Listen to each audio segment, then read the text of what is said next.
I walked into my apartment's laundry room 5 minutes early and found my clothes soaking wet, half dumped into a dryer I never paid for, while someone else's laundry was calmly stealing the cycle I bought. That was the moment I realized something dangerous. They didn't just take my laundry, they took my patience, and in the next 25 minutes, I made sure they regret it.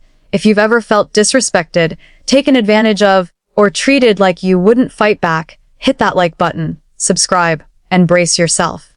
Because today's story is about the most satisfying kind of revenge, the kind that doesn't scream.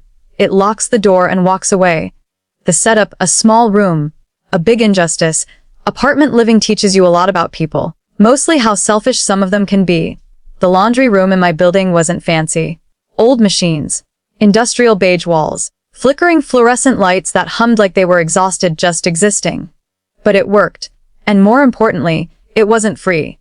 Every wash cycle cost money. Every dry cycle too. You paid. You waited. You respected the system, at least most people did. I had 3 loads of laundry that day. 3, clothes, towels, bedding, nothing dramatic. I loaded them carefully, paid for each cycle, and left with a timer set on my phone. I always came back a little early, because people in apartment buildings have a habit of touching things that aren't theirs, and thank God I did. The discovery disbelief turning to rage, I pushed open the laundry room door, and my brain short-circuited. My clothes were gone from the washer. Not finished, not paused. Gone. I rushed forward, and there they were, my clothes, still soapy, still wet, dumped into a dryer I never paid for, and inside the washer. Someone else's clothes, mid-cycle, using the detergent. The water, the cycle I paid for, not once, not twice, all 3 of my loads. My chest went tight. That wasn't an accident. That wasn't confusion. That was theft, lazy, entitled theft.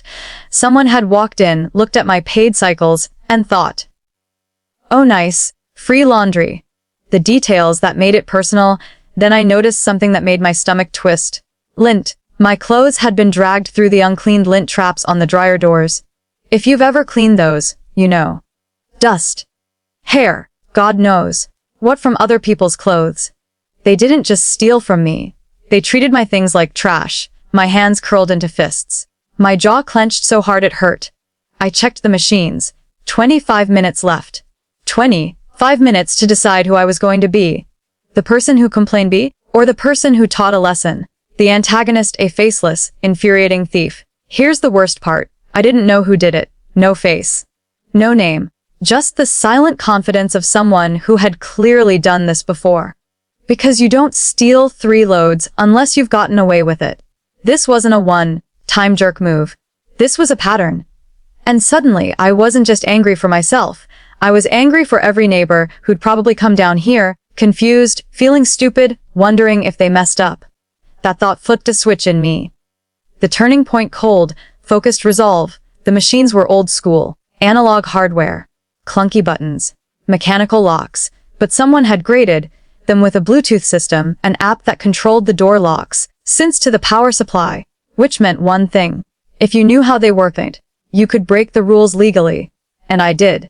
Because I'd paid. The planned improvisation under pressure. I opened the app and paused my cycle. Then I reached into the dryer lint trap. Pinched a small amount of lint between my fingers. Not enough to destroy anything. Just enough to be deeply annoying. I dropped a little into each of the stolen loads. Petty. Yes, deserved. Absolutely. Then I closed the washer doors and restarted the rinse cycle. The machines locked. That's when I crouched down and crawled behind them. The plugs were buried deep, clearly not meant to be touched often. I unplugged all 3 washers. One by one, the machines went silent. The Bluetooth connection died. And just like that, those doors weren't opening. The walk-away silent victory. I smoothed my clothes. Took one last look at the machines. Then I left. No yelling, no confrontation.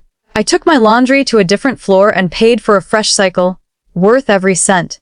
The aftermath waiting for karma. Hours passed. I finished my laundry, folded it, lived my life. But curiosity got the better of me.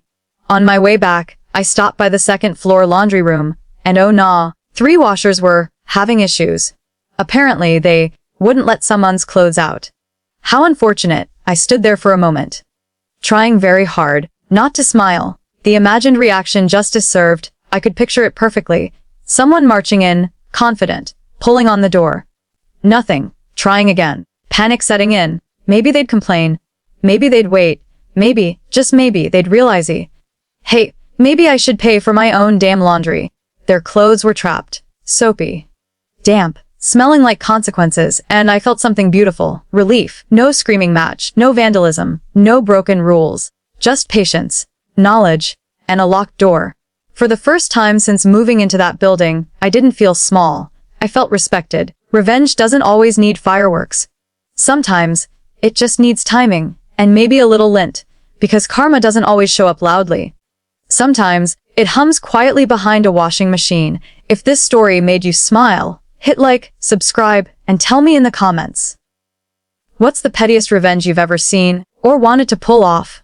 And if you want more stories where justice is served cold, and sometimes slightly damp, you know where to be.